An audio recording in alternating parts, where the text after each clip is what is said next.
It's time for Losses Above Replacement, the best baseball podcast to grace your ears, with your hosts, Alex. Plus, I have so many questions. Also, where's my car? Splash. Strive to love something as much as my grandmother loves buying new crock pots. And Mac. If you've ever been to Boston, you know that they have amazing ice cream. Coming to you from coast to coast, it's L.A.R. Yes, friends, it is time for Losses Above Replacement, the best baseball podcast to grace your ears. I'm today's host, Alex Clark, joined by our very own opening day candidates. It is Ryan Splash Potts and Mathias Altman Kurosaki, my main men, as we are just hours away from opening day here. It's fun to say that it is less than 24 hours away for some games. How excited are you guys now that baseball is almost finally here? Yeah, it's like Christmas morning, you know. Mm-hmm. Just been waiting all off season. I know last year, I was pretty excited last year, but this year, I'd say I'm more excited. I would say I'd be more excited if these spring allergies weren't just whooping me this week. Yeah, fair enough.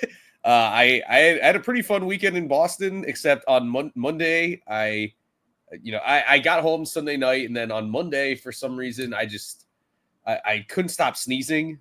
So spring allergies are not great, but opening day, very, very excited for it. This is going to be a wild season, I think. Big 162 coming up. I do want to shout out the Washington Nationals. Their City Connect jerseys got a little bit worse, but their second foray into making City Connect jerseys, I thought actually went pretty well. Yeah.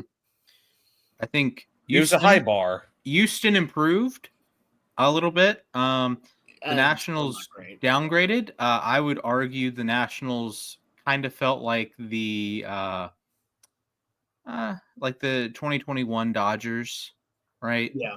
You win 106 games, which is really good, but you're second in your division. You don't win the World Series. They were pretty good, right? But the Nats, both of their City Connect jerseys are better than other teams connect. Some of the other teams because City Connect. Yeah, jerseys. I think I like I think I saw a second picture of it with better lighting, and I liked it a lot better. I like the cap a lot, actually. Mm-hmm. Oh yeah, I love the fact that it has it's like a blueprint. I think that's such a cool idea. Yeah, and as someone who basically lives in DC, big fan of it. Big fan of the cherry blossom vibe. The cherry blossom that was goated. Yeah. So the OGs are top 5 with White Sox and Marlins, and we have a list. You can go check it out. I was a fan of the Red Sox ones, actually. I'm curious to see though how their Green Monster ones are going to be. Ooh. I'm excited for Green Monster ones. Those are going to be all right. Green Monster. Yellow ones I'm not as big a fan of personally. Texas is pretty good ones. I'm bummed they are replacing theirs next year. Yeah, I wasn't a huge fan of the Texas ones. Do not like the Texas ones at all.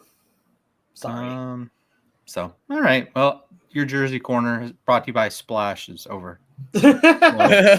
Hello. All right, but I'm excited too. I'm going to opening day tomorrow. I am so absolutely ready, especially with some of the news that was broken yesterday here, which I may or may not be repping right now about what that's about, but we'll talk about that a little bit later on in the show. We want to start off here with our predictions. Here, we have predictions here for our awards. Again, one day away from opening day, I think it's time we can make our predictions at this.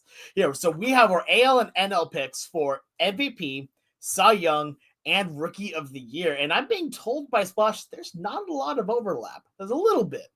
Not a ton, though, which makes it, honestly, all the more fun because we're probably just going to end up arguing about it. But let's get things started here. For those of you that can see us on YouTube here, we will have our graphic up here posted along with as we're talking. If you're on Spotify, we're still going to be explaining everything, so don't worry about all that fun stuff. But also, hey, feel free to give us a like on Spotify as well as a like and a subscription on YouTube. Here, we're on there both ways, so it's fun to watch.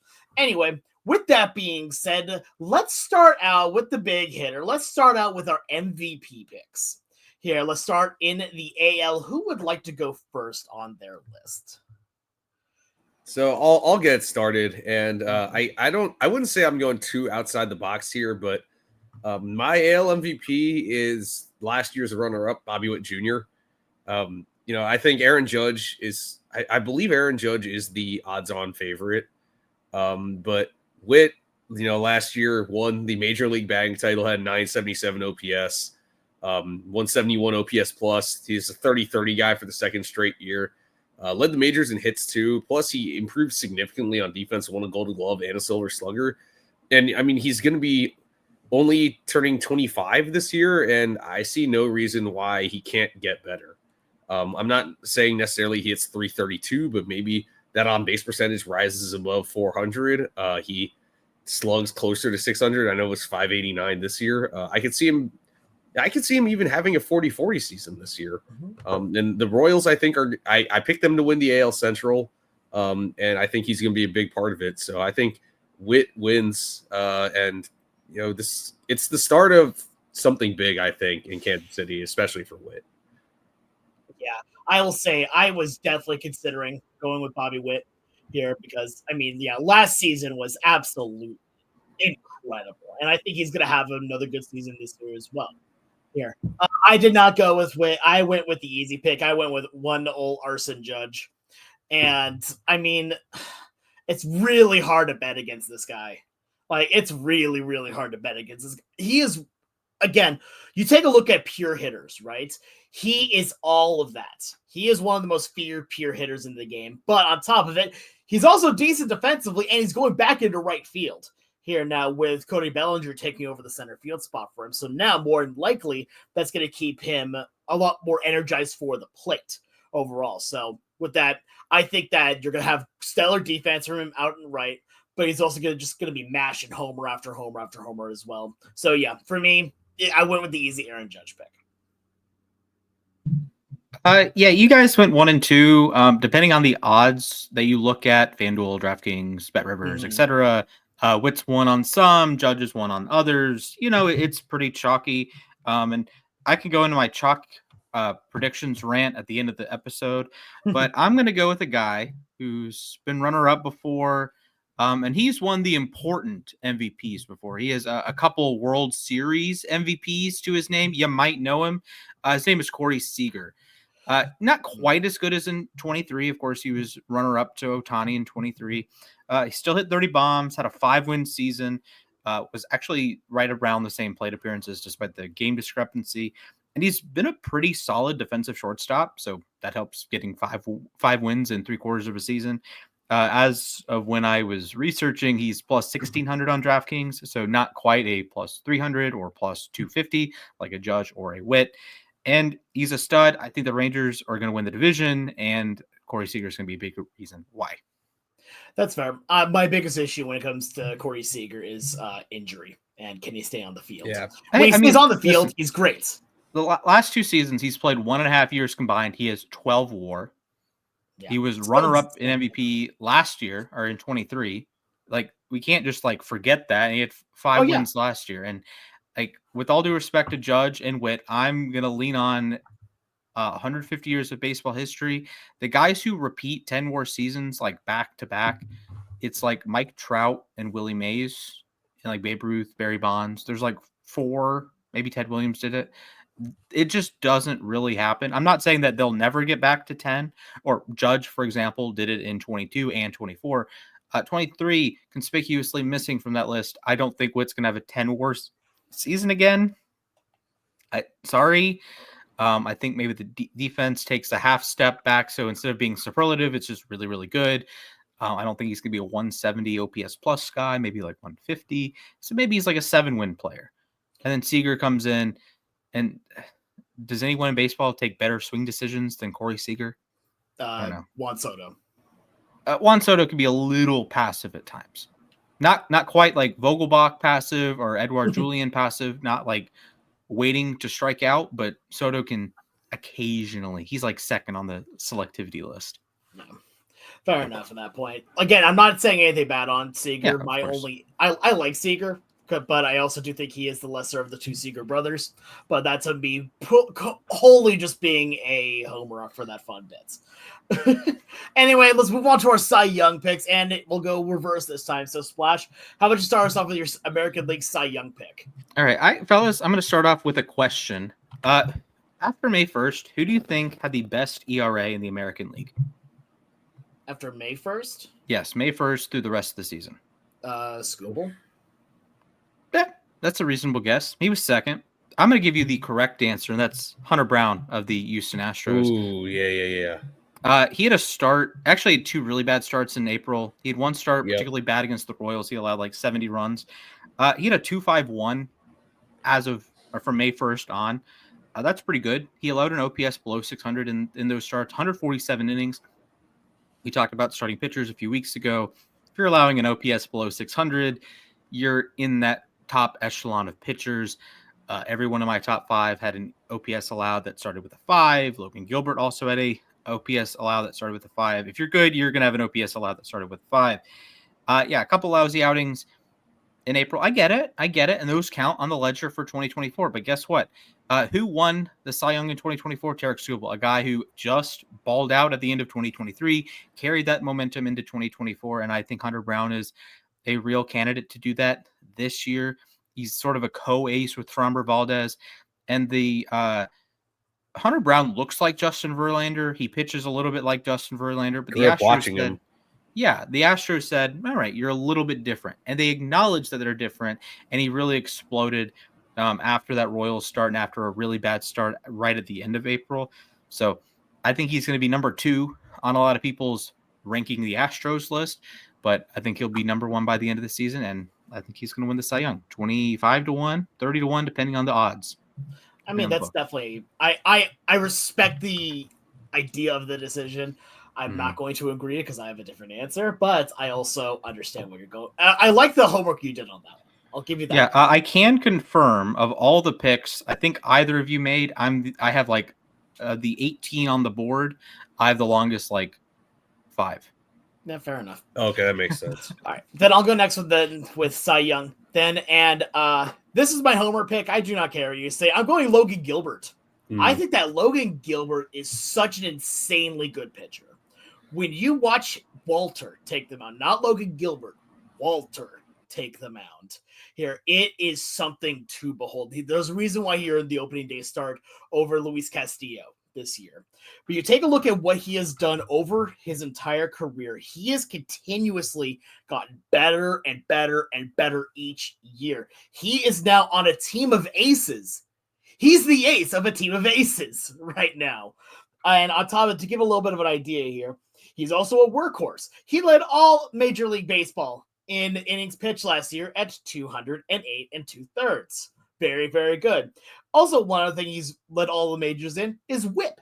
He had a whip of .887 as a starting pitcher that threw over 200 innings last year. That's Sandy Alcantara levels of workhorse here when he's fully playing right.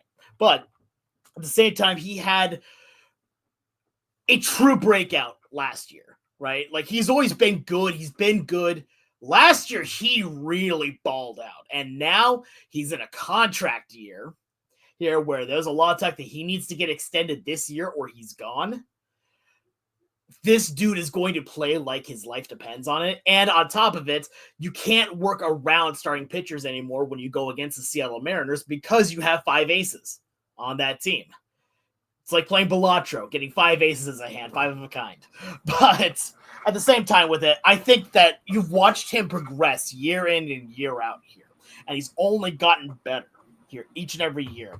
The one thing that I want to make sure I'm bringing also attention to, his strikeouts have also gotten a lot more consistently better. He now has a strikeout per 9 last year of 9.5. Here with a career average of 9.1. He limits himself per 9 to only 1 walk and 1 home run. Solid is probably the best word you can use for him. It's also, by the way, a FIP of 3.27. I think that Gilbert, this is the year with everything that goes on, especially now with my boy getting extended and having the best catcher in baseball to work with. That's going to make him even better. So I heavily considered Logan Gilbert for my pick. And I think he's going to at least be a finast this year. Like he was you were a saying, finalist. He finished 6th last year. Yeah, I think like you were saying, Alex, he is the ace on a staff that has 5 very, very good pitchers. That, I mean, could probably be the ace of any other pitching staff. So Gilbert really came on the last few years and broke out to be, that ace of such an elite pitching staff. But I have another Kansas City Royal. I have Cole Reagans winning the Cy Young in the American League. His strikeout rate went up last year. His walk rate went down. 3.14 ERA, but 2.99 FIP. He was fourth in Cy Young voting. I think that, when talking about the Royals and why I picked them to win, I think, Seth Lugo, I'm not quite sure is going to be able to replicate what he did last year, but I think Reagans is going to keep getting better. He's a young arm. He throws hard. And he, through 186 innings last year, I think we're looking at a guy who could throw closer to 200 this year. He struck out 223 batters this past year. I think I could see him striking out closer to 250. And, he could be a lot like what Tarek Skubal was last year. So I think the Royals have a pretty solid starting five. I think, honestly, it could be the best starting five in the AL Central, and Reagans is the ace of that staff. I like the logic of that one as well, especially because I think Cole Reagans is one of those. I don't want to say dark horse, but he's one I'm not hearing mentioned as much. I think he's a fantastic pitcher, and yeah, he's 100% going to compete. Yeah, he was a guy in the Skubal vein last year, or in 23, red hot to end the season after he got traded from Texas, and was a hot name last year. And like you said, Alex, I haven't really heard him, haven't seen him scrolling through the Twitter, haven't seen him on mini graphics. I've seen the occasional Logan Gilbert. I've seen the NL guys we're going to talk about. I've seen them an awful lot. But yeah, Cole Reagans was really good last year. Not quite as good as Seth Lugo, ironically enough, but big lefty, just going to strike the world out. So I'm excited. Yeah, all three of these starting pitchers can do a lot of damage this year. All right, so then we started with Splash, we started with Mac. We'll start with me then for Rookie of the Year here. And in the American League, I feel like there's definitely some big names that could take this award here. I considered a couple, but I ended up stopping on Jackson Jobe. I think that Jobe, as a starting pitcher to go alongside Tariq Skubal, is going to make him look even better here, right? He's had a little bit of success in the majors already here. Like, again, very, very little, mind you, only 4 innings. But during those 4 innings, has an ERA of a grand total of 0. And in spring training, had an ERA of about 3.25, which is pretty good. I think it's pretty good. Especially when you're working in an AL Central that's, let's be honest, pretty weak overall. You are going to have a lot of opportunities against a lot of teams that do not have the best hitting staffs. And so from it, he's going to be a little bit of a merchant on that, but that's not going to take away from the fact that he is a fantastic pitcher overall. I have him for my Rookie of the Year. Yeah, he's super talented. There's a reason the Tigers drafted him so high, and he's a strong contender. But I'm going in a different direction, and I believe this guy hasn't been named to the opening day roster, but I'm going with Roman Anthony for the Red Sox. This guy can mash. He last year had 291 with a 396 on base and a 498 slugging, so an 894 OPS overall, and he had a 983 OPS after getting called up to AAA. This is a big league ready bat. He hit 18 homers, he stole 21 bases, he drew a lot of walks, which is good. 79 walks in 540 plate appearances. Yes, he did strike out, but he sort of traded the strikeouts for the home runs. So I think we're looking at a guy who's really tapped into his power. And I think when he makes the majors, he's going to be the everyday center fielder for the Red Sox. And the Red Sox have such a great lineup. So I think that being in such a high-powered offense will help his numbers a lot. So I think Anthony he and his teammate Christian Campbell are 2 strong contenders for the Rookie of the Year. Speaking of Campbell, by the way, you guys saw the video of how he was letting known that he was in the the Georgia Tech thing. Yeah, that was great. His coach. Yeah. For those of you that do not know, coach was quizzing him on players that played for Georgia Tech that were in the majors, and said, "Oh, by the way, you forgot one. which was a gamble, and that's how he found out. Which I think that's such a It's cool pretty thing. awesome. That's Yeah. awesome. Yeah, that'd be horrible if he had like, I don't know, like it got a gambling suspension or got like really sick and couldn't debut tomorrow. That'd be kind of well, like if he pulled like a Bauer, Trevor and like cut his finger on his drone, something goofy. Gotta love weird baseball injuries. But for my rookie of the year pick, I broke down the numbers. Half of the battle is picking players who will have enough plate appearances or have enough innings pitched. And it's almost a fool's errand to pick someone that's not on the opening day roster. I'll give Mac a pass on Roman Anthony because he's the number one prospect in baseball for some sites, or the number one non-Roki Sasaki prospect on baseball for some sites. But it was always strange to me that two pitchers won last year. I didn't vote for Luis Heel. I would have voted for Austin Wells. And Paul Skeens is once in a generation. Like, he came to baseball. He added a pitch in Double-A and was like, okay, this is now my best offering. Yeah, so both of my picks are position players in the American League. I'm going to start with Jacob Wilson of the A's. He's actually hitting for power in spring. I don't know if that'll carry over, but you know what is going to carry over? The 80 grade hit tool. We are talking Luisa Rise levels of contact. He had over 400 in the minors last year. No small sample size. It was like a reasonable enough sample. He hit over 400. He's fine at shortstop. You might have heard of his dad, Jack Wilson. He was pretty good. And I think Jacob will be at the top of the A's lineup very soon, ahead of the Rookers and the Butlers and the Soderstroms and the Shays. And when they're hitting their bombs, I think Jacob Wilson's going to touch the plate a lot. So he might be a 100-run guy. He could be if he hits, I don't know, 330, like that's going to be a big storyline. And rookie of the year can really go off the board sometimes. MVP, Cy Young, we like looking at WAR. We have stats for that, right? Rookie of the year, sometimes vibes, like Luis Heel, kind of not great in the second half, but he was an all-star. He overcame He wasn't. He wasn't? Nah, he kind of started slowing down before by the end of the first half. So okay, he got left off. Huh. Okay. Well, anyways, he was like perceived as like an all-star and was like a Cy Young contender for a decent chunk of the. Okay.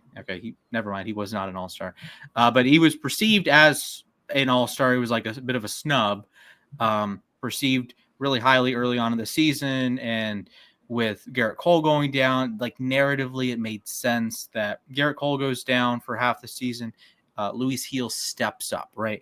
And I think Jacob Wilson will get some of the narrative. If he has a high batting average, if he's competing for the batting title in the American League, and if the A's are as good as I think they'll be a playoff team, over 85 wins.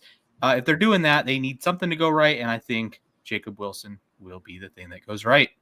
Yeah, no, my only concern with Wilson was the power. So if he does, say, hit even 15, 20 home runs, I think he's a strong contender. I do not doubt his bat, like his contact hitting ability. He does not strike out. He doesn't swing and miss.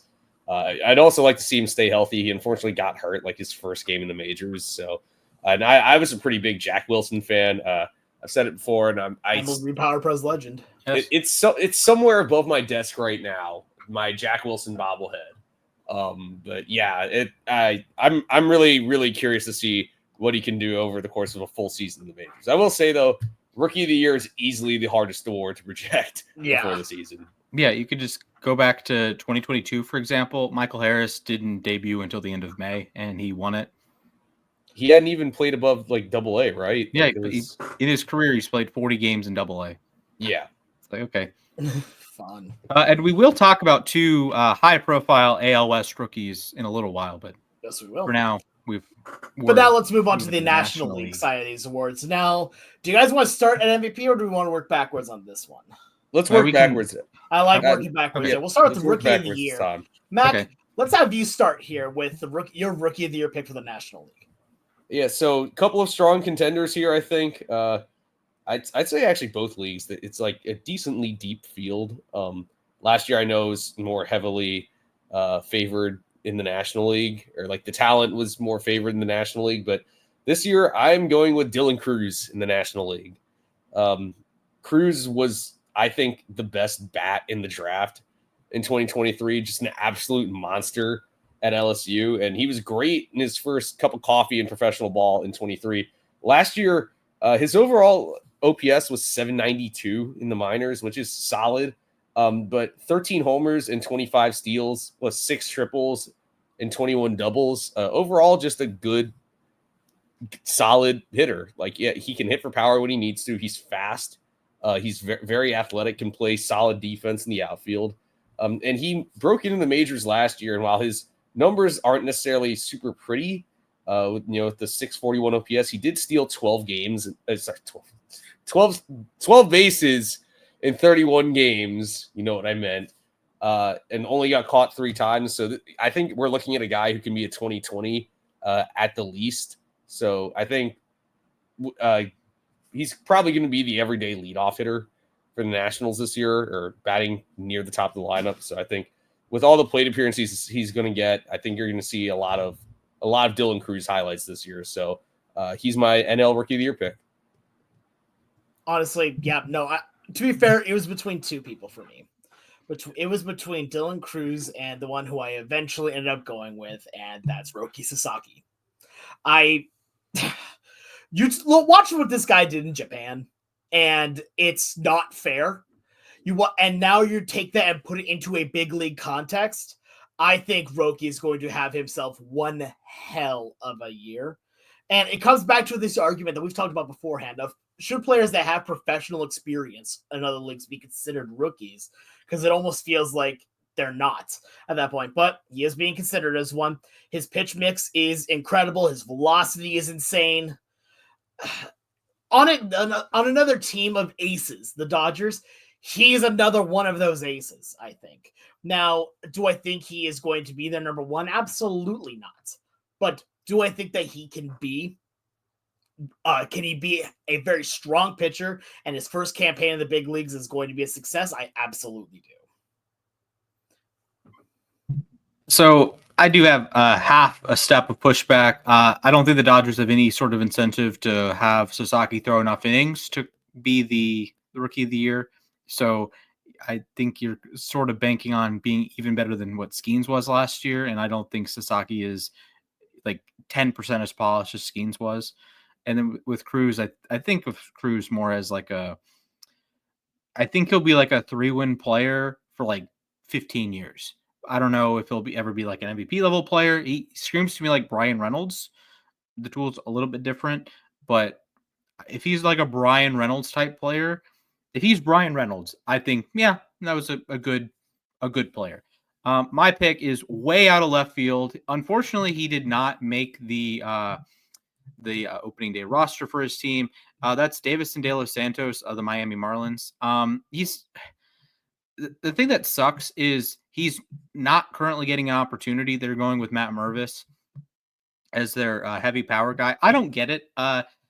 Let him hit, please. He's been in like 17 different organizations. Just let him play at the big league level. I know there's big holes in the swing, but there are not many MLB players with the same power profile as De Los Santos. It's very, if you're a Cleveland fan, John Kenzie Noel.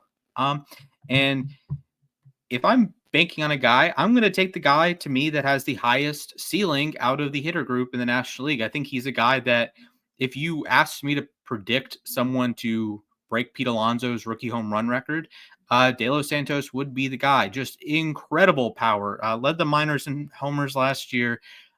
Miami, you suck. Give him a chance. But even before that, he was 10,000 to 1 odds.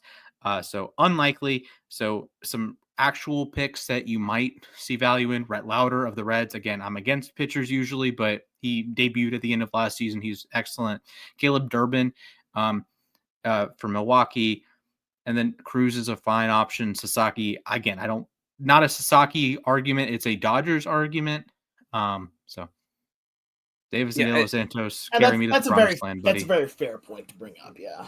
I think that's my thing is with Sasaki is that, like, I think Paul Skeens kind of last year set the bar of what you have to do if you're not qualifying for the ERA title, because he was like truly exceptional, like best pitcher in the majors after he got called up, and that's like I think Sasaki will probably throw I think he can get to like 140, 150 innings this year. And I think that's even stretching it. And I don't know. Like watching his start in Tokyo, he walked 5. I have my over under half an option used. I'm hitting the over. I think he'll pitch at some point for Oklahoma City this year. I think so too. Yeah. And that will just sort of torpedo any chances of him winning Rookie of the Year. This isn't like a bet against him like lifetime, but the splitter is awesome. It genuinely might be the best pitch in baseball. The fastball is like we talked about Skeens last year that he didn't have ideal fastball shape, but he throws like 101. Sasaki, his shape got a lot better throughout the year. Sasaki's shape is weird or is like totally dead zone, and it's like 97, 98, which is still great. This is not but 97 with dead zone, like not good movement, is different from 100, So he doesn't have a third pitch right now. The Dodgers will get him a third pitch. Trust me, I trust them to do that, but I don't think this is the year for Sasaki, and I don't think this is the year like the Dodgers challenge a wins record or anything. Yeah, I will say real quick about De Los Santos is that, yes, he did hit 40 homers last year. Don't bring up the strikeouts, please. Well, no, I'm not talking about the strikeouts even. I'm talking that his numbers after being out of the Pacific Coast League were not so great. 744 OPS in the International League. But that being said, he has excellent raw power. And if the Marlins don't have a ton to be excited about on the offensive end, but he could like instantly be a middle of the order bat if he gets called up. Yeah, I think he's a guy that I'm blanking on his name. Derek Hall of the Phillies like debuted as their cleanup hitter. If Davison De Los Santos were to debut, he could realistically debut as the cleanup hitter in Miami. Oh yeah, 100%. It's just a disaster. So, do you guys want me to go into my Cy Young pick? Yeah, absolutely. Go ahead. So I am the one that is different. And I was torn between two options. They have the same odds generally. I am going to shout out Christopher Sanchez. He's getting a lot of buzz as like a quote unquote dark horse, quote unquote sleeper. Be serious. He was an all-star last year. We can't give everyone a dark horse label. We can't give everyone a sleeper label. Oh, Aaron Judge is going to win MVP. That's such a sleeper pick. No, it's not. Be serious. That's a bit of an extreme, but Christopher Sanchez, really good. I'm going to go with a different NL East co-ace, and I'm going to go with Spencer Schwellenbach of the Braves for, I guess, my homer pick, but Schwellenbach does everything I like pitchers to do. He's 35-1 on DraftKings, by the way. So the three primary traits I care about: pitch mix, velocity, and then command and control. Pitchers can succeed if they have one or two of these traits. I'll give Spencer Strider as an example. Great velocity, great fastball, great slider. The command can be shaky at times, and he only has the two pitches, but he dominates on fastball velo and being a dog. Spencer Schwellenbach, along with the Paul Skeens of the world, the Scoobles of the world, the Wheelers of the world, they get all three. They get the red, blue, and the yellow if you're a primary color guy. They throw hard, they have deep mixes, and they don't walk batters. Schwellenbach, 25% strikeout rate, walk rate below 5%. He has multiple fastballs. He has multiple breaking balls. Doesn't have much of a platoon split. And I think it's telling that as he pitched more and more against the best teams in the National League, he cooked them, right? He had some great starts against the Mets. That's a pretty good lineup, even without Soto last year. And he fooled them multiple times. And I trust Braves pitching development, and I trust this is a great room to be in, that you have the reigning Cy Young winner in Chris Sale. You have a guy who at a time was the best pitcher in the National League in Spencer Strider. He's back. Ronaldo Lopez had a sub-2 ERA last year. You have Grant Holmes, who is a crazy slider. You have AJ Smith-Shawver, who is sort of like if you got the worst characteristics of a lot of pitchers and said you're going to throw 99, but it'll drop off immediately. Very actually reminds me a lot of Roki Sasaki, to be honest with you. But Schwellenbach, I think he has a lot of ways to succeed, and that's my bet here, that he has a path that even if he isn't hitting 96 on that given day, he has 6 pitches that he can throw. He can add pitches on the fly. He added a pitch as he got to the big leagues. I trust the development there. I trust the stuff. I trust that he's not going to, if he allows some homers, yeah, that'll happen. I trust that there's not going to be guys on base. I trust it's going to be hard to hit him, and I trust it's going to be hard to draw walks against Spencer Schwellenbach.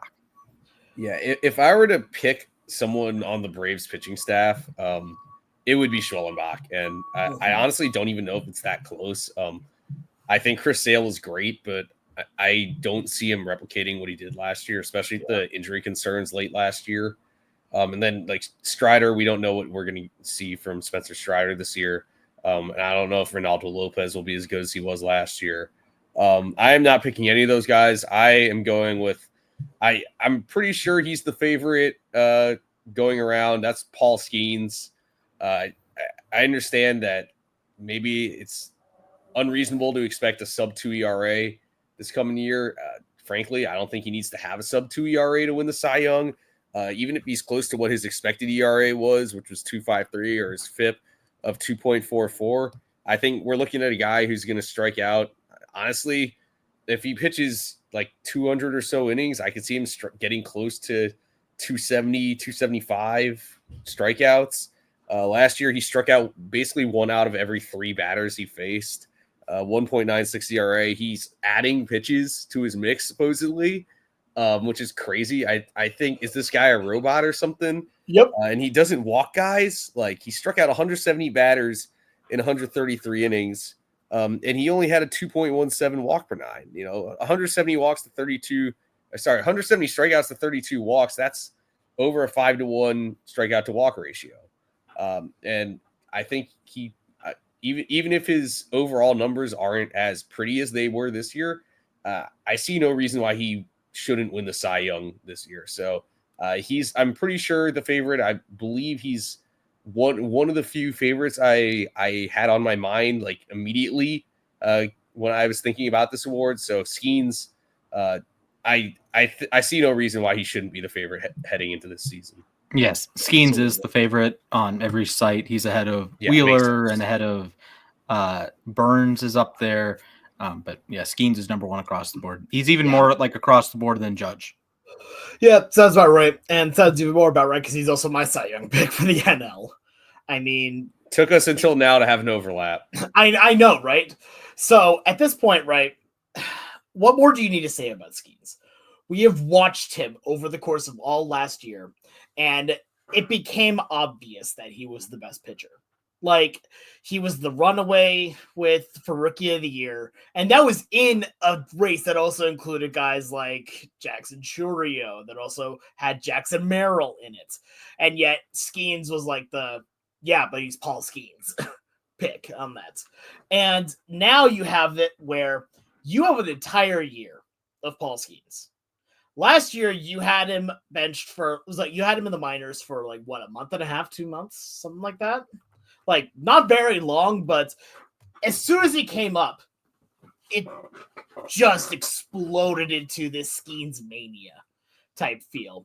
And it's for good reason. He pitched incredibly well. So now you get a full year of him. You get a full year of that. Again, knock on wood, staying healthy. But the last little bit I'm going to add on to this here is that there's a lot of talk about when players first make that jump to the big leagues. There's a little bit of nerves. They have to really do the adjustment period to being a Major League Baseball player. Skeens did that and still won a decisive Rookie of the Year. And now you get confident, ready to go Paul Skeens. I do not think it's close here. Yeah, and I really wanted to pick Zach Wheeler too, just because it's kind of like the Chris Sale theory last year. Like, he's been waiting forever, and he's turning 35 this year, and like maybe he'll finally get over that hump and no longer be the bridesmaid. Win that Cy Young. But I can't pick against Skeens right now. Yeah, I can't either. So now let's move on to our MVP picks here. I'll go first on this one here. And I'm going with Mr. Ohei Shoutani. Like, I mean, come on. He won it last year. I know this is the easy pick, but last year he won the MVP just being a DH. Now, after the next year or so, here after the first month or so, excuse me, he's going to be pitching again. So now we get MVP. I keep saying Paul Skeens. MVP Shohei Ohtani with pitching Shohei Ohtani. Like, yes, he's not going to be stealing as many bases. I understand that. That's fine. You still have a guy that now does both jobs again. We go back to the original discussion of that the MVP award should be renamed because valuable is the key word in it. And when you have a guy that is a number 1/number 2 starting pitcher on your rotation and is your number 1 hitter, including guys like Freddie Freeman and Mookie Betts here, that is the definition of value here. Being able to take up both of those slots with one player that opens up another slot for someone else. Here, 2 for the price of 1, Grandma. So, I think that Ohtani is almost inevitable that he's going to win MVP. I, though, went in a different direction. And this, I guess, is my homer pick. I picked Juan Soto. And he'll be the first Met to win an MVP award. And I think it's just really speaking to more than just his numbers. I'm talking about making the players around him better. The Mets have a lot of guys that I think, specifically Mark Vientos and Pete Alonso and Brandon Nimmo, that are going to play much better because they have Soto hitting in front of them. Soto is going to be a guy who will probably have an on-base percentage up around 450. I think that's fair. Slug between 500 and 600, hit between 35 and 45 homers, and drive in well over 100 runs. And yes, his defense is kind of questionable. It's not great. It doesn't have great range, but I think, because the pitchers are going to want to pitch around him more, and he has such a great eye. I think that means that Alonso and Vientos and Nimmo are all going to benefit from hitting behind him. I think they're all going to get much better pitches to hit. They're going to drive in more runs. Soto's going to score more runs. The team as a whole is going to score more runs. So I think just, there's a lot of pressure. I understand when you sign the biggest contract in professional sports, but I think his impact is going to be what puts the Mets over the top this year. So that's why I think Soto, if it weren't for Ohtani, he'd probably be the favorite, but I have Soto winning MVP. Yeah, to be clear, Ohtani is the favorite. Soto is second.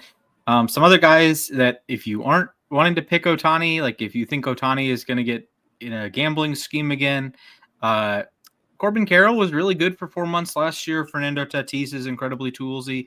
If you're picking Ronald, don't. Bad idea. Ellie De La Cruz is a popular, like, quote-unquote dark horse. He's not a dark horse. Again, with dumb narratives. My pick is Shohei. There's 2 ways he doesn't win it.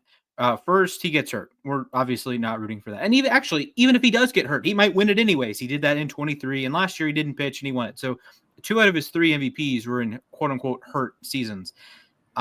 Second, someone has to do something truly historic. Aaron Judge set the Yankees home run record, had a 200 OPS plus season. That's the standard now, pretty much. 11 WAR on Fangraphs. So I would love to see Ellie steal 100 bases. I'd love to see Soto have a 200 OPS plus, unless he's playing the Braves. I'd love to see Churio go 40-40 or Tatis go 40-40 and win a platinum glove, whatever. It's just not going to happen. All 3 Ohtani MVPs have been pretty boring outside of the initial discussion of can a DH win an MVP, or the value proposition. It was novel in 21. The DH discussion was novel in 24. I don't think Ohtani is going to do much on the mound this season. I know he's like Superman in every way. He still has to hit in the Dodgers lineup. He can't go to Oklahoma City and have warm-up outings. So his rehab is going to be at the major league level. And as good as Ohtani is, if he's like a 4 ERA guy, it doesn't matter. That's adding value. To go back to the classic Alex point, he's won MVP unanimously 3 times. I think he wins it again this year unanimously. And it's a little boring, frankly. As great as Ohtani is, it's a boring conversation. Oh, yeah, who's going to win MVP? Ohtani. Yeah. And that's what's so weird to think about now, that the MVP discussion has become boring. And as you said right now, Ohtani's MVP seasons are boring at this point now because he does everything so well that it just doesn't become a discussion anymore. You just go, okay, that's it.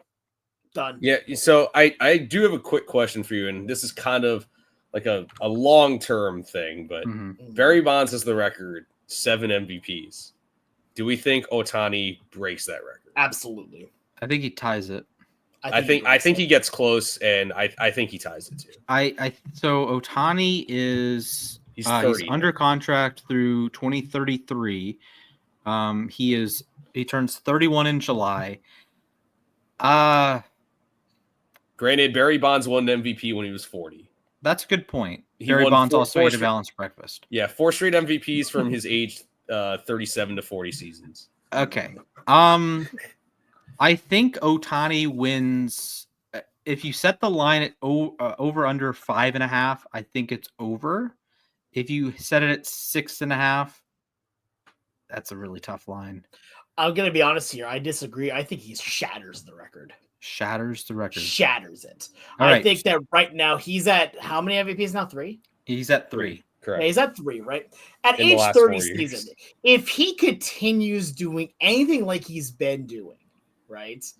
I think he is going to just break it easy. So, okay, I have some pushback. Ohtani doesn't have the cleanest bill of health.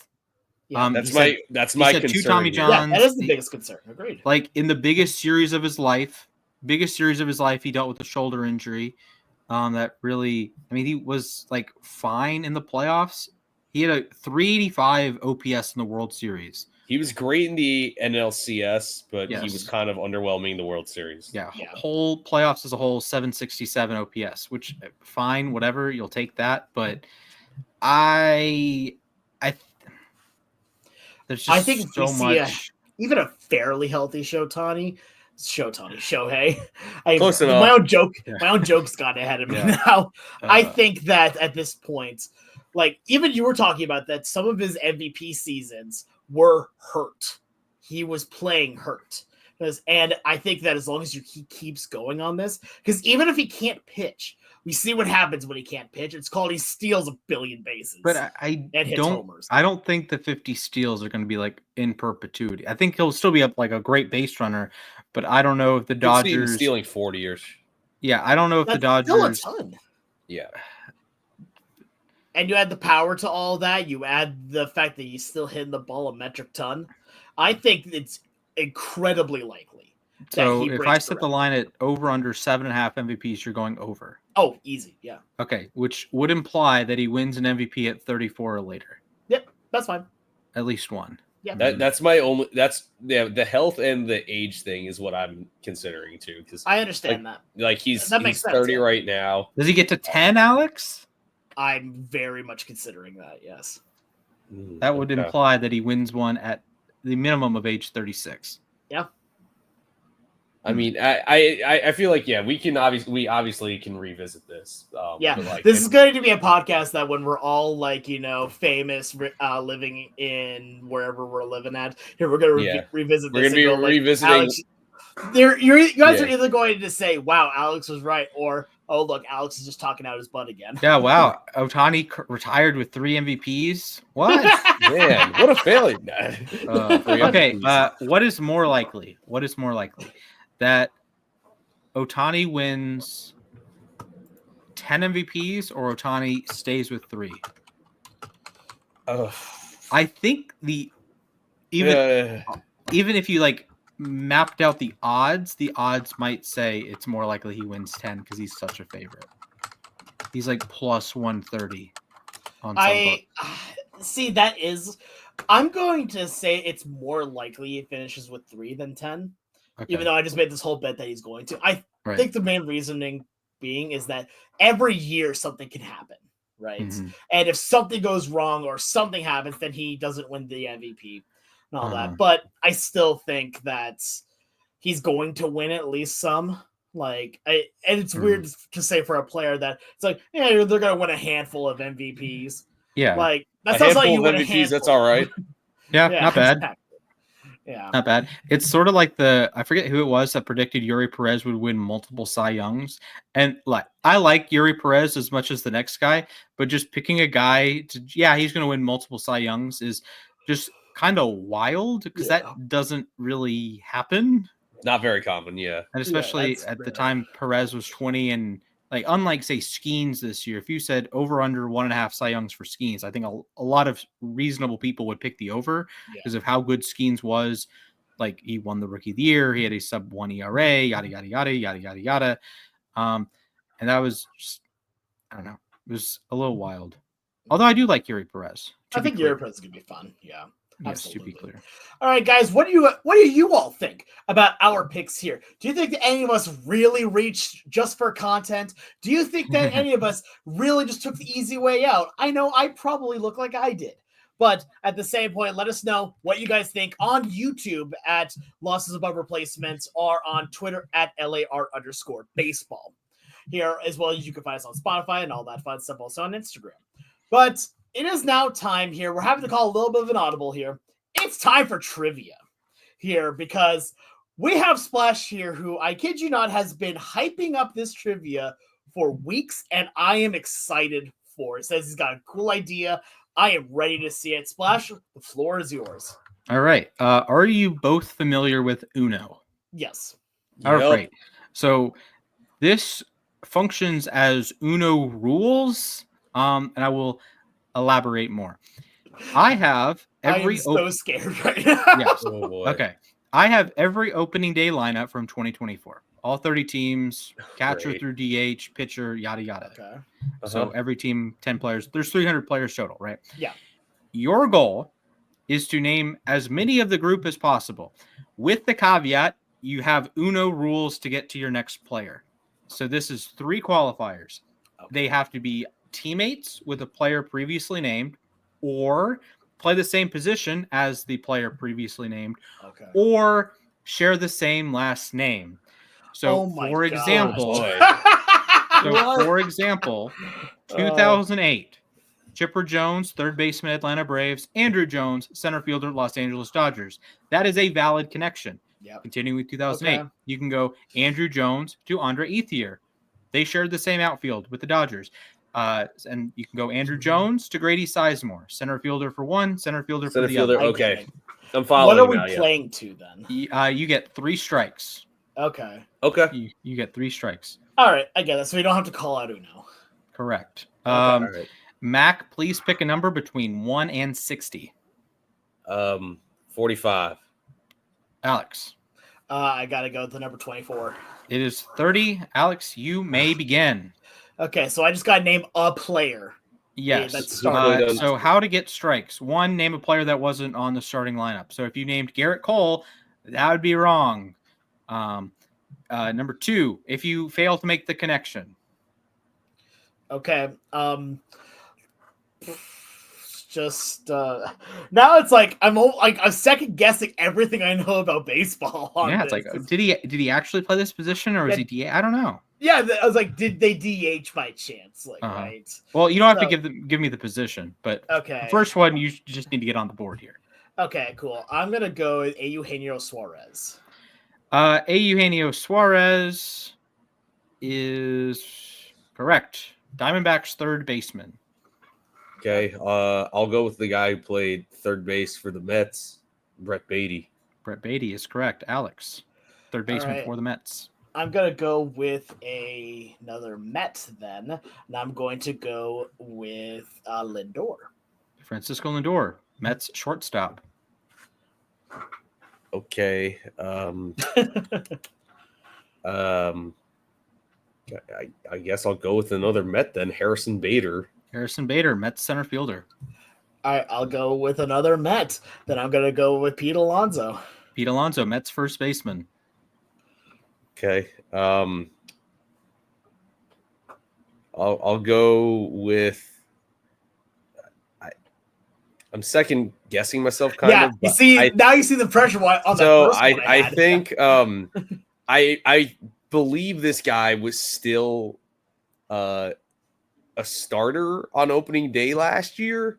I'm going to the Mariners and picking Ty France. Ty France, Mariners first baseman. Yes, let's Oh, go. thank you. Yeah, no, honestly, that's what I was hoping you were going to do. I'm so happy that you did, because now I'm going to move it to center field with Julio Rodriguez. Julio Rodriguez, Rodriguez, center fielder, Mariners.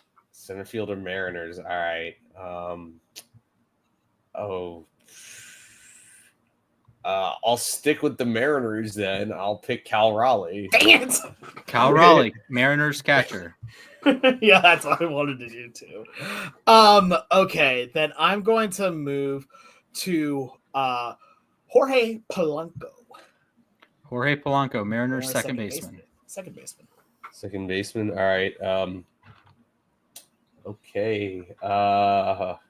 Mac, I'm going to give you a little bit of a warning here. I remember there being some injuries at the beginning of the year for Seattle last year. That's why I haven't gone to Seattle earlier. Yeah. I'm letting you know that as a friendly courtesy. I do not remember everyone who was hurt, though. I'm jumping back to the Mets, though, because I remember I remember this guy getting in a fight with another player on opening day because I was there. It's Jeff McNeil. Jeff McNeil, Mets second base. Oh, yeah, that works. Okay, I was about to say, wait a minute. Rodriguez? No. Okay. So now we got McNeil. We've got second baseman and Mets. Trying to think of another second baseman that started. Not so easy. Oh, I know. No, I hate that I have to say this man's name. It's Altuve. Jose Altuve, Astros second baseman. Okay. I want to win outlines my dislike for Altuve. Okay.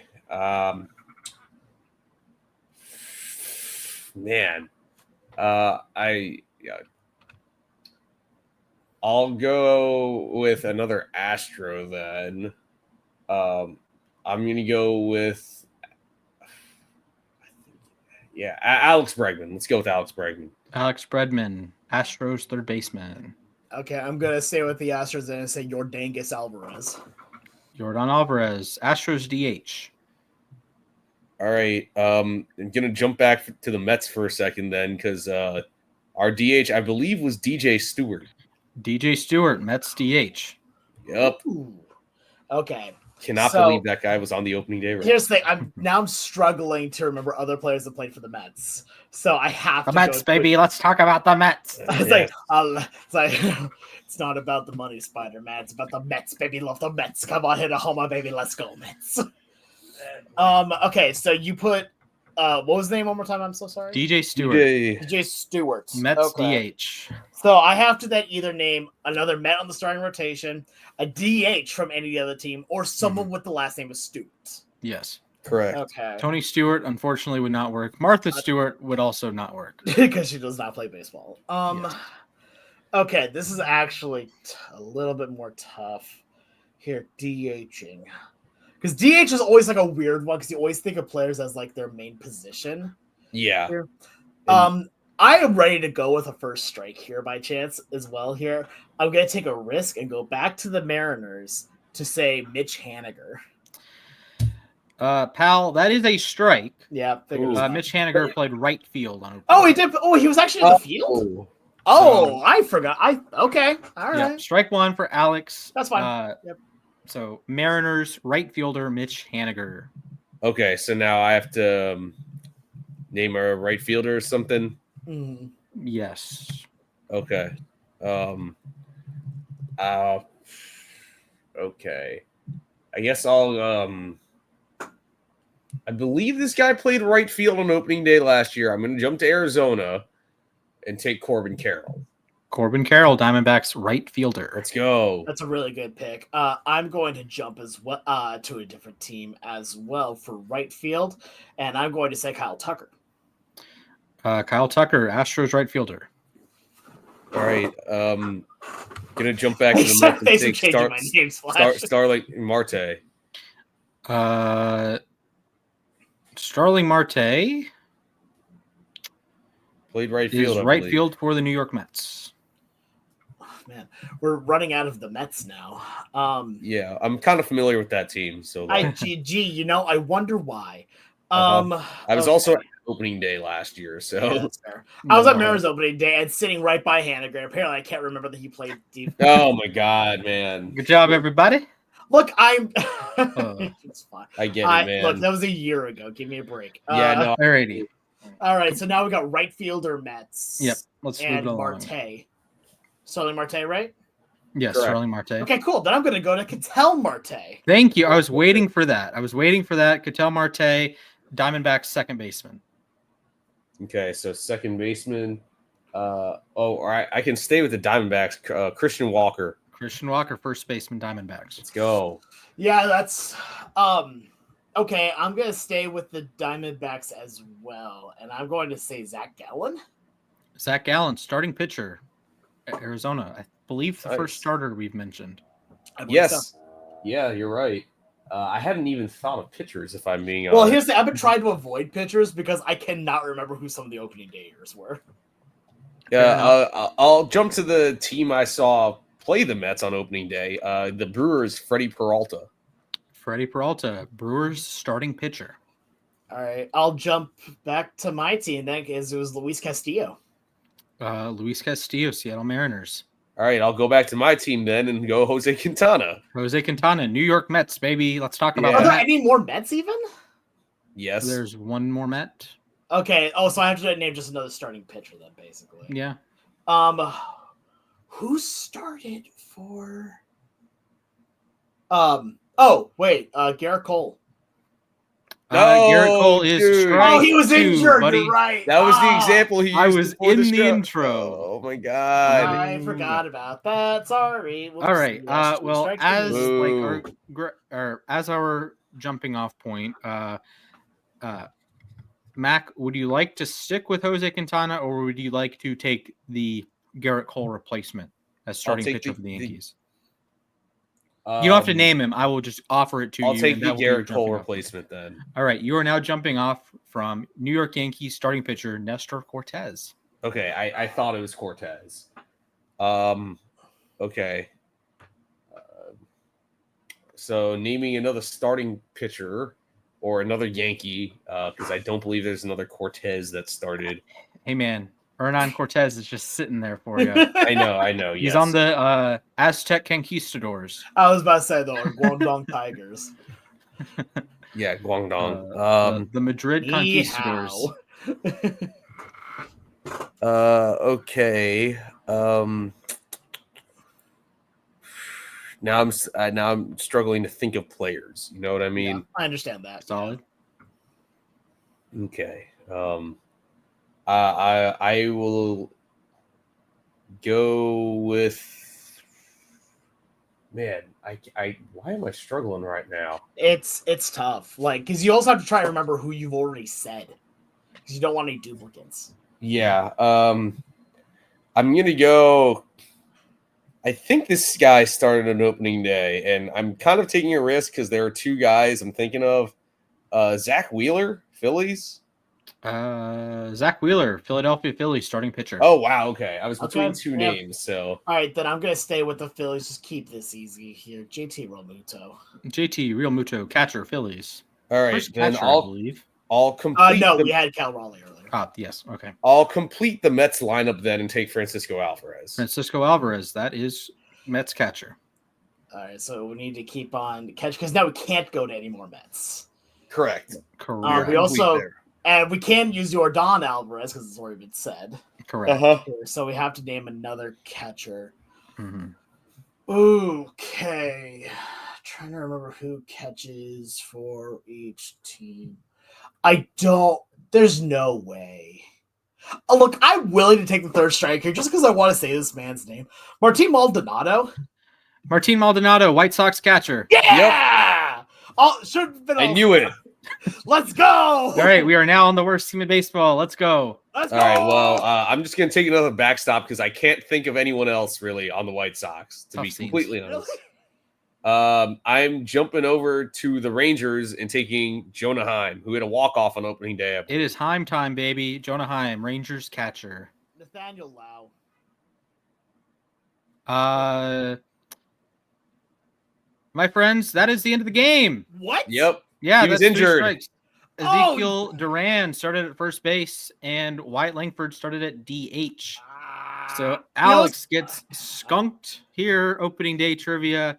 Shout out to Bob Feller, the only no-hitter on opening day. Yeah, so good Until job. tomorrow, where Logan Gilbert no hits the Athletics. So. Good job. Some fun names. Garrett Crochet made his first MLB start on opening day. Yep. He's gonna do it again this year if memory Correct. serves. Alex Wood started for the A's. I did not. I'm Sure so thing. glad because I okay. Here's a quick question for you: Was Shea Langoliers the starter for the A's? Yes. Sorry, catcher. Okay. Catcher. Yes. Yeah, that was another name I was thinking about trying to use. And Yeah. Some other fun ones. JD Davis, A's third baseman. right. Kyle Farmer, Twins first baseman. Yep. Sorry, Twins second baseman. Question: Was Austin Wells in the big leagues at this time? Austin Wells was not. It was Jose Trevino. Oh, Yeah, he was in the majors, but he didn't start on opening day. Arizona DH Blaze Alexander. Nick Oh, Martini my God. hit 2 home runs. If you can make the Ellie De La Cruz to Brian De La Cruz connection. Brian De La Cruz, Marlins DH on opening day. Joey Meneses. We all remember Joey Meneses. Eddie Rosario playing center field. For Washington? Yeah. Oh, my God. Yeah. Look, I'm just proud of my Martin Maldonado poll. That's what I care about. That's fair. That's fair. There's only one low. Only one Lau in this case. Was it Brandon Lau? Brandon Lau. Brandon Lau. Josh was hurt, and Nathaniel was hurt. Jose Abreu still was chopping it up. Austin Hedges For Cleveland? Yeah, so only one nailer. Yeah. So half of the pitchers are now injured. That's Bieber's hurt. Bayo's hurt now. I couldn't Sandoval's remember. hurt. I like how all 3 of my strikes were of players that were hurt and not they were not starters for that team. That's Haniger played right field. Haniger did play right field. I'm wrong. Strider's hurt. Okay, that's it for trivia. Good job, fellas. Good job. No, that was Congratulations. that was a fun idea. That. I like. Yeah, that no, idea I really liked it. I like the Uno shtick, and I'm glad there were only like 5 or 6 examples. Well, I guess there might have been more than 5 or 6, but I'm glad you actually hit one with Marte and Marte's. Yeah, I'm glad I got the Marte one in there. And too far, I hinted at another one with the Alvarez to Alvarez. Yeah, but the problem with that is like you can't do it yourself. You have to set up the other person. Yeah. So if you said like Salvador Perez for this year, you could say Salvador Perez and then Tigers Wenzel Perez, but you have to set the other person up. Yeah.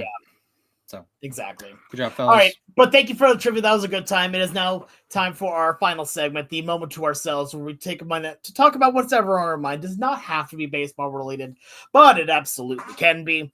Would any of you like to go first? All right, Splash, you're going to go first. I will count you down. You will begin in 3, 2, 1, begin. All right. I've had a couple different ideas what I was going to do here. I'll go rapid fire real quick. Upsets are sort of bad for March Madness because it dilutes the quality of play moving forward. I know that's like sacrilege to say, but I like the idea of the Sweet 16 being a lot of 1 through 4 seeds, maybe like one outlier. This year it's Arkansas. They're a 10 seed. BYU is a 6 seed. So there's a little bit of variance there, but like at some point the slipper doesn't fit. 9 through 16 seeds since 1985 have never won the national championship and have never been to the national championship. So at some point the slipper no longer fits. To me, the best outcome for March Madness games is the Maryland-Colorado State game, that the better team wins on like a buzzer beater, wins in the clutch, wins in an exciting game. Because the next game is Maryland versus Florida, I believe. That is going to be a banger of a game. The Crab 5, that's a great one. My American League and National League most improved players. I thought we were going to do those today. Apparently not. American League Colt Keith moving to first base. I think he'll actually hit. He hits both-handed pitching, both lefties and righties, which is nice in a lineup full of platoons. National League, it was going to be Gerard Encarnacion. he just hits the tar out of the baseball. Unfortunately, he is hurt again. So, yeah, that one sucks. I think that's all I have for you guys today. Toodles. Yep, I understand. I mean, to be fair, I'm not big on the March Madness anyway, so Yeah, I enjoy March Madness. It's just that my brackets are toast. Yeah, it's like like Mac, you were the Syracuse made it as a 10 seed to the Final Four, and like that's somewhat exciting. Yeah, but it is. It's Syracuse as the 10 seed. It's not like VCU made it as an 11 seed. The St. Peter, not Final Four, but what they I mean. made it to the Elite Eight as a 15 seed. 15 seed, yeah. They lost by 20 to an 8 seed North Carolina. Yeah. To be fair, I thought that UNC team was nasty. So yeah, they ended up going to the national championship game, but and almost winning it. All right, and I like even as like UConn's won 5 national championships in my lifetime. They've won 3 of them as a 3, and a 7. Those didn't end up being like these phenomenal like Final Fours.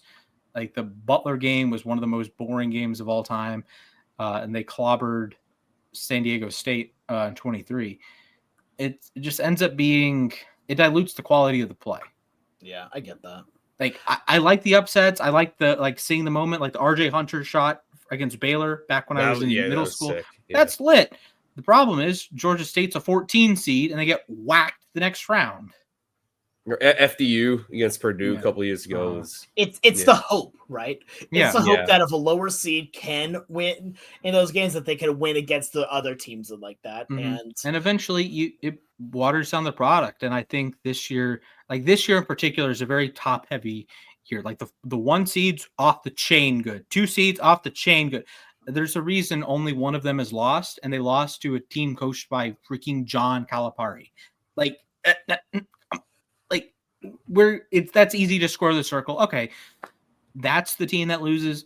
That makes sense. It would be like if Rick Pitino was at Iona. If Iona pulled an upset, okay, it's the team coached by Rick freaking Pitino. Duh. And I'll be honest, I was fully in on the Johnnies, and seeing them get eliminated was always slightly disappointing. It was, yeah. All right, Matt, would you like to go next, or would you like me to go next? Go ahead. I'm still gathering my thoughts. Sounds good. Can someone count me down? 3, 2, 1. So we didn't get to talk about it today. So I'm going to use my moment to talk about it. Cal Raleigh has been extended to be a Seattle Mariner for the next 6 years. When the news came across my phone on the top bit there, I think it was Mark who had the first one on it. I screamed. I was so happy. I was absolutely electrified. This is a guy that, along with Julio Rodriguez, you could build a franchise around, but also it leads into more things. It shows that you are actually building into your young core and actually investing in your young core, but also it gives the hope that just maybe we'll also be able to extend Logan Gilbert this year, and then potentially as well being able to extend Bryce Miller, Brian Wu here, George Kirby even. So you can have this generational rotation here. You could have this generational rotation for years and years to come, because at that point, when you have the pitching figured out, then you can at least work on the hitting here. And especially now when you have a new hitting coach and Edgar being the director of hitting strategy, this team, I think, is actually poised to make a run, but the signing and extension of Cal Raleigh is going to be marked down as one of the big dominoes that falls into the Mariners potentially winning a World Series. Mark my words now. I mean, fair. Super exciting, really, for the fan base, too. Like, I mean, obviously, Cal really deserves that contract, but, like, they've been waiting for, like, a deal to get done, and he was a couple of years away from free agency, and now they don't have to worry about it for a bit. I mean, this is great for the vibes. I would honestly say that if this happened before we recorded the last episode, I probably would just have had the Mariners in the playoffs. One of my big reasons for picking the A's was they extended Butler, they extended Rooker. You know, they're investing in the team. They have the biggest signing in the history of the franchise in Luis Severino. So I'm a big vibes guy, and I think that was good for the vibes for the Mariners to do that. So congratulations, you're probably making the playoffs. I do want a quick touch on Cam Smith. Astros, congratulations. Playing fewer than 50 minor league games. Playing right field too. Exciting. Then Ryan Johnson of the Angels will be the first players since Garrett Crochet in 2020. First player in a real season, I'll be honest, since Mike Leake to debut with 0 minor league experience. Congratulations, Ryan Johnson. Hopefully you're more like the Dave Winfields of the world as opposed to the other pitchers we Mike Leake. David Clyde. Yeah, that one. The David Klein. Yeah, thank you. That's a good one. All right, Mac, you ready to go? Yeah, sure. All right, your time begins in 3, 2, 1, begin. Yeah, so pretty awesome weekend I had in Boston. I'll just say that. We had close to 20 people at the meet, which is it's big for us, big for a road meet that we got that many people to go up. But it was just awesome spending time with my teammates, and I was really happy with our performances. We did really well overall. We didn't have as many people as some other teams, but it was just it's fun spending time with these people. I'm not necessarily the most social person in the world, but this was a good time for me to be social. Met a lot of cool people. That's the great thing about these meets is that you meet like other people from other teams, from other cities, other backgrounds, varying level of experience with the sport, and it's overall just a great time. So but yeah, Boston was awesome. Looking forward to San Antonio in a few weeks. I'll be leaving 4 weeks from tomorrow. But yeah, no, it was a great weekend. My ice cream from the hotel marketplace was great.